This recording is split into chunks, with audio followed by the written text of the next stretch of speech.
Hey everyone, thanks for joining us for this deep dive. We're going to be talking about a topic that's probably been on your mind a lot lately. Yeah, Protecting your money from inflation and those wild currency swings we've been seeing. We absolutely. got some really interesting sources you guys have sent in, and hopefully by the end of this, you'll feel like you have a whole new arsenal of tools to kind of navigate these choppy financial waters. Yeah, it's like we've all been handed this puzzle lately, right? Like, how do we make our money work harder when it feels like everything's getting more expensive? Exactly. And we're not just talking about missing out on that extra latte. Right. This stuff has real impact on like long-term goals like retirement or even just feeling financially secure. One of the sources that you sent in mentioned that inflation is like a hidden tax. Ooh, I hate hidden fees. It's so subtle, Yeah. but over time it can take a big bite out of your purchasing power, especially if your money is just sitting there in a low-yield savings account. Okay, so we know inflation is eating away at our savings. Right. But how do those currency dips play into all of this? Like the dollar getting stronger or weaker compared to other currencies. Yeah, Is that something we should even care about? absolutely. Think about it this way. If the currency that you are holding weakens against, say, the US dollar, suddenly those imported goods you rely on Okay. become more expensive. Maybe electronics or certain foods. Right. Plus, if you're planning a trip abroad or investing internationally, your money just won't stretch as far. Okay, so it's not just about prices going up at home, it's about how our money stacks up globally. Exactly. This is starting to feel like a real financial maze. It can feel that way, but that's why we're on this deep dive together. Right. You actually sent in a fantastic article that breaks down some really practical strategies. Okay. One of them that stood out to me is investing in assets that tend to perform well during times of inflation. Okay. Things like gold, silver, real estate. Hold on, gold, like actual gold bars. Seems a bit like something out of a pirate movie. Yeah. Is that really something average people can invest in? You'd be surprised. It doesn't have to be a treasure chest full of doubloons. Okay. You can buy gold or silver coins, bars, or even invest in what are called exchange-traded funds, or ETFs, Okay. which are like baskets of assets that track the price of precious metals. Think of them as a simpler, more accessible way to get exposure to these kinds of assets. Interesting. So it's not just about hoarding cash under the mattress. No. We need to think about putting our money into things that might actually increase in value as inflation rises. Exactly. But what about real estate? Isn't that a huge investment, something most people can only dream of? It can be, but it's worth understanding why it's often considered a good hedge against inflation. Okay. Think about it. As general prices go up, the value of that land and building tends to rise too. Plus, if you're renting out property, you can adjust your rental income to kind of keep pace with those rising costs. Okay, that makes sense. So we've got gold, silver, and real estate as potential inflation busters. What other options do we have? The article also mentioned stocks, right? It did. And this is where it gets a little more nuanced. We're not talking about just any stocks, Right. but specifically companies with solid track records. Those blue chip stocks that everyone's heard of. But wait, aren't stocks risky? I feel like I always hear about the market going up and down like a roller coaster. Yeah, How can that be considered a safe haven? you're right. Individual stocks can be volatile, but here's the key. Strong companies have the ability to raise their prices as their own costs go up. Okay. So their profits and potentially their stock value can keep pace with inflation, sometimes even exceeding it. So it's like they're passing the inflation buck on to consumers, but in a way that could potentially benefit us as investors. Exactly. So how do we know which companies can actually pull this off? Do we need to become like Wall Street experts? You don't need to have a finance degree, but you do need to do some homework. Okay. Look for companies with a history of steady performance, strong management, and a competitive edge in their industry. You're looking for businesses that are built to weather any storm, not just ride the latest trend.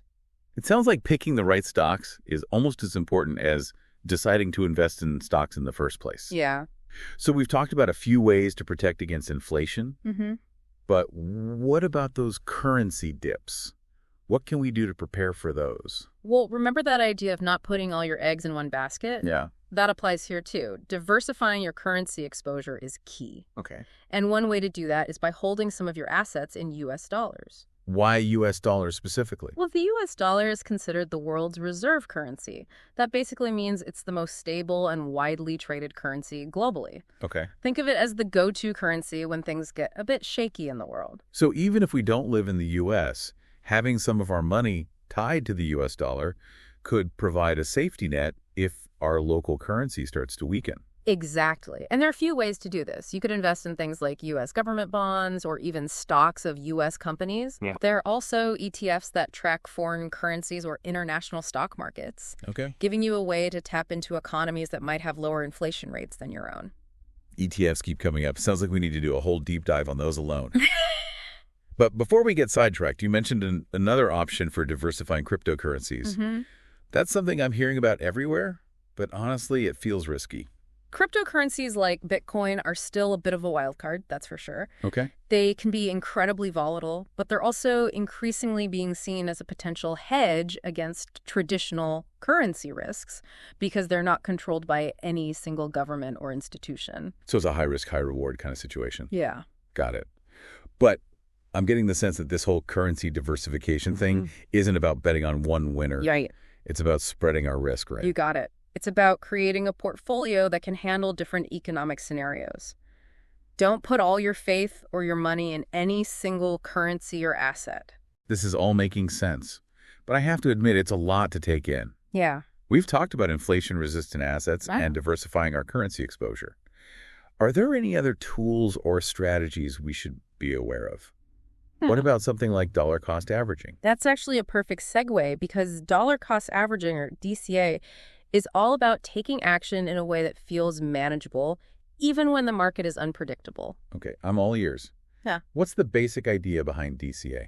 Imagine trying to time the market, guessing when prices are going to be high or low. Right. It's stressful, right? Yeah. DCA takes the guesswork out of it.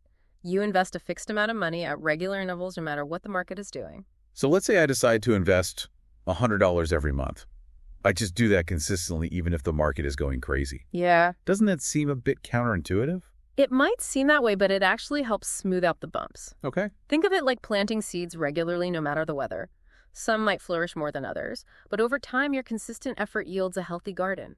I love that analogy. It's a much calmer approach than constantly checking stock prices and trying to outsmart the market. Right. But wouldn't we miss out on those big games everyone talks about if we're just steadily investing like this? That's a great question. And it gets to the heart of why DCA is so powerful. We'll dive into that more in the next part of our deep dive. Perfect. Because I'm already itching to hear more about this and see how it all plays out in real life. Yeah. Welcome back to our deep dive. Before the break, we were talking about dollar cost averaging, and you had a really sharp question about whether the steady approach might cause us to miss out on those big market jumps everyone dreams of. Right. It seems like everyone's always chasing those massive gains, trying to time the market perfectly. But DCA seems almost too simple. Here's the thing. Trying to time the market is incredibly difficult. Even for seasoned professionals, Yeah. it's more like gambling than investing. Okay. DCA, on the other hand, takes the emotion out of it. You're not panicking when the market dips or getting greedy when it soars. You're sticking to your plan. So it's about discipline and consistency rather than trying to be a stock market psychic. That actually makes me feel a lot less pressure. Exactly. And you know, one of the sources you shared actually did a fascinating comparison. They looked at the returns of people who tried to time the market versus those who used DCA over a 10-year period. Guess who came out ahead? I have a feeling I know the answer, but anyway. The DCA investors had significantly better returns on average. The market timers often bought high and sold low, driven by fear and greed. The DCA investors, however, just kept steadily investing, riding out the ups and downs. Wow, that's really compelling. Yeah. It really highlights the power of a disciplined long-term approach. But I'm curious, is DCA something you have to do yourself, or can you get help with it? You can absolutely get help if you want. Financial advisors can help you set up a DCA plan that aligns with your goals and risk tolerance. But you can also do it yourself. There are tons of online platforms and brokerage accounts that make it super easy to automate your investments. So I could literally set it up so that every month a certain amount of money is automatically transferred from my checking account to my investment account, and that money is used to buy, say, a mix of stocks, bonds, and maybe even a bit of gold. Exactly. You're essentially putting your investing on autopilot, which can be a huge relief, especially if you're busy or tend to get overwhelmed by all the financial noise out there. That sounds like a dream. Mm-hmm. No more stressing about market fluctuations or trying to pick the next hot stock. Okay. I'm definitely sold on DCA. But as we're talking about all these strategies, I'm realizing there's another piece of the puzzle here. And it's not just about the technical stuff. It's about our mindset, our attitude towards money. You're absolutely right. Our mindset plays a huge role in our financial success. You actually sent in a podcast episode that talked about the difference between a scarcity mindset and an abundance mindset when it comes to money. It really resonated with me. Yes, that episode was so eye-opening.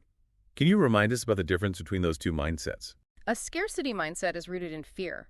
It's that feeling that there's never enough, that you have to constantly hoard and protect what you have. It can lead to making impulsive decisions or avoiding risks altogether, which, ironically, can hold you back financially. It's like a self-fulfilling prophecy. Yeah. You're so afraid of losing what you have that you never allow yourself to grow or take advantage of opportunities. Exactly. An abundance mindset, on the other hand, is about believing that there are enough resources and opportunities out there for everyone. It's not about being careless with your money, but it is about being open to new possibilities and trusting that you can create wealth. I love that. It's about shifting from a place of fear to a place of possibility and empowerment. And this makes me think about something else that was mentioned in that podcast, the difference between a victim mentality and a creator mentality. Oh, that's such an important distinction. A victim mentality says, things happen to me. I'm just at the mercy of the economy, inflation, whatever. A creator mentality says, I have the power to shape my own financial future even when things are tough. That's such a powerful shift. Yeah. It's about taking ownership of your financial journey instead of feeling helpless or defeated by external forces. Exactly. And I think this ties into another crucial aspect of a healthy money mindset, being a lifelong learner. The world of finance is constantly changing, so we have to be willing to keep learning, adapting, and evolving our strategies. So it's not about finding the one right answer and then just coasting. We have to stay curious and informed. Exactly. And that includes being open to new information and different perspectives. Don't be afraid to challenge your own assumptions or to seek out advice from trusted sources. The more you know, the more confident you'll feel navigating the financial landscape. This is all so insightful. I'm starting to see how our mindset can be just as important as the actual strategies we use. Let's be honest, even with the best mindset, there are going to be times when we feel uncertain or even a little bit scared. What advice do you have for those moments when doubt creeps in? Fear and uncertainty are natural parts of any journey, especially when it comes to money. But here's the thing, you don't have to let those feelings control you. So how do we deal with those feelings in a healthy way? Do you have any tips? One thing that's helped me is remembering that I don't have to have all the answers right now. It's okay to take things one step at a time, to experiment and to adjust my approach as I learn and grow. That's a good reminder. We don't have to have it all figured out perfectly from the start. It's a process of learning and adapting as we go. Exactly. And, one of the best things you can do is surround yourself with a supportive community of people who are also on their own financial journeys. I love that. We don't have to go it alone. Whether it's friends, family mentors, or even online communities, having a network of people who understand what you're going through can be invaluable. It's about sharing knowledge, experiences, and encouragement. Sometimes just hearing someone else say, I've been there and you've got this, can make all the difference. This has been such a rich conversation. We've explored so much, from specific investment strategies to the power of mindset and community. I'm feeling so much more informed and empowered already. Me too. But we're not quite done yet. In the final part of our deep dive, we're going to get even more practical, providing specific actions you can take today to implement these strategies and build a financial foundation that can withstand any storm. We'll also address some of the most common questions and concerns people have about these topics. Perfect. Because I know I still have a few lingering questions, and I'm sure our listeners do too. So stay tuned for the final part of this deep dive, where we'll put all this incredible knowledge into action. Welcome back to the final part of our deep dive into protecting your money. We've covered a lot of ground, from specific strategies to that all-important mindset piece. But now I'm ready to roll up my sleeves and get into the nitty-gritty of actually putting all this into practice. I like your enthusiasm. And you're right, knowledge is only powerful when you actually use it. So let's talk action steps. Okay, first things first. Let's say someone is listening to this feeling pumped and ready to go, but also maybe a little overwhelmed. Where do they even begin? That's totally normal. It's like starting any new project, The key is to break it down into smaller, more manageable chunks.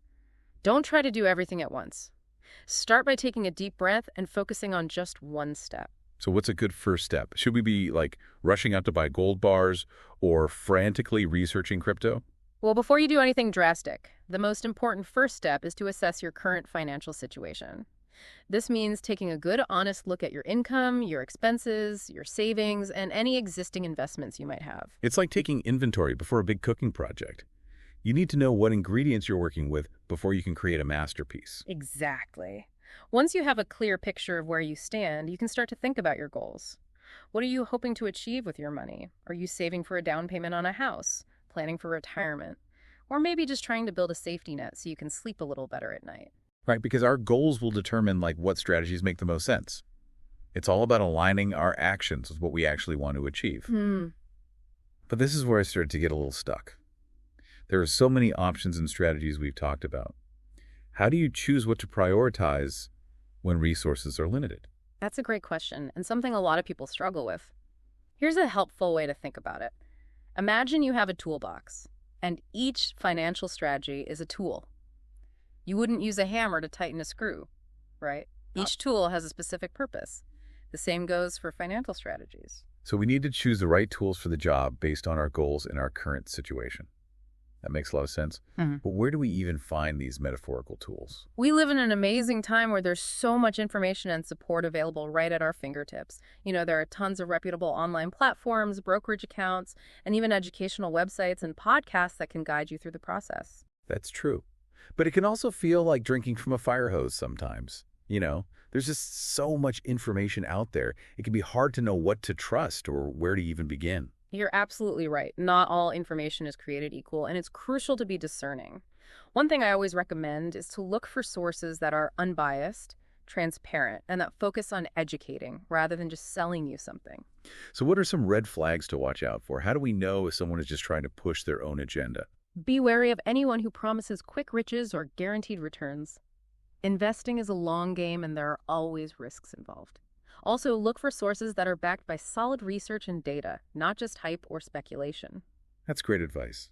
It's about doing your due diligence and being a smart consumer of financial information. But what about getting personalized guidance? Should everyone be working with a financial advisor? Working with a financial advisor can be incredibly beneficial, especially if you're feeling overwhelmed or just want some expert support. But it's not a requirement for everyone. If you're comfortable doing your own research and feel confident in your ability to make informed decisions, you can definitely manage your finances yourself. So it comes down to personal preference and comfort level. Yeah. There's no right or wrong answer. Exactly. And remember, there are also different types of financial advisors. Some are more focused on investment management, while others take a more holistic approach, helping you create a comprehensive financial plan that addresses everything from budgeting and saving to debt management and estate planning. Okay, this is starting to feel a lot more manageable. We've got a plan, we're doing our research, and maybe we're even getting some expert guidance. But what about those inevitable moments of doubt or fear? How do we deal with those when they inevitably pop up? That's such a crucial part of this whole conversation. It's so normal to feel fear or uncertainty, especially when the world feels a bit shaky. The key is to acknowledge those feelings without letting them paralyze you. So how do we do that? Any practical tips for calming those financial jitters? One thing that really helps me is remembering that I'm not alone in this. Millions of people are navigating the same challenges. Connecting with others who are on their own financial journeys, whether it's friends, family, or even online communities, can be incredibly grounding and supportive. It's like that saying, a burden shared is a burden halved. Just knowing that others are going through similar things can make a huge difference. Absolutely. And remember, this is a journey, not a destination. It's a process of learning, adapting, and making adjustments as you go. Celebrate your wins, learn from your mistakes, and don't be afraid to ask for help when you need it. That's such a reassuring perspective. It's not about being perfect, it's about progress. Exactly. And, one of the most empowering things you can do is to keep learning and growing your financial literacy.